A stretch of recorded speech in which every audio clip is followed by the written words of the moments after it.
Бид нар яагаад заавал хувьцаа авах ёстой вэ? Нийтлэг олон улсын жишг энийг монголчууд ч гэсэн ярьдаг хувьцаа ав, бонд ав, үйлдвэрлэх хөрөнгө ав гэж байна. Иймэрхүү зүйлүүд. Тэгвэл Монголд энэ хувьцаа авч өсөх боломж байна уу гэвэл бас яг судлаад хийгээд үзсэн хүмүүс л мэдэх баг. Ер нь бол хэцүү. Эсвэргээрээ мөнгө нь багасах ийм процесс. Тэгвэл хадгаламжид яаж? Мөн адил яг инфляцаас авахгүй өсөлт хийж.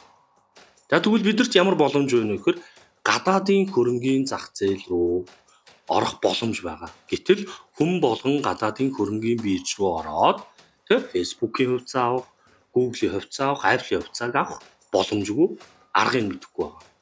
Тэгвэл би танд юу санал болгох вэ гэхээр сүүлийн үед крипто зах зээл маш олон хурдтай хөгжиж байгаа. Та биткойн авах мөнгө ч өгөхгүй ч болно.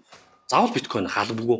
Тэгвэл биткойноо дагаад хөдөлдөг альткойнууд гэж байдаг. Үүний хамгийн том жишээ XRP гэдэг. Зарим хүмүүс хэлдгээр Ripple гэж нэрлэдэг койн. Энэ койн тэгвэл сая 11 сарын 13-нд Nasdaq-ийн хөрөнгийн бирж рүү бүтээгдэхүүн болж орж ирлээ.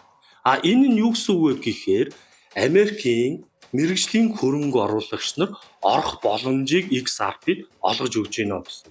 Тэгвэл энэ ирээдүйд хаашаа харагдах вэ? Нэлээд дээшээ өсөх хандлагыг харуулж байна. Тэгвэл биткойн унаад 90,000-аас доош орсон бол XRP дагаж унсан байна. Энэ нь дахиж өсөх.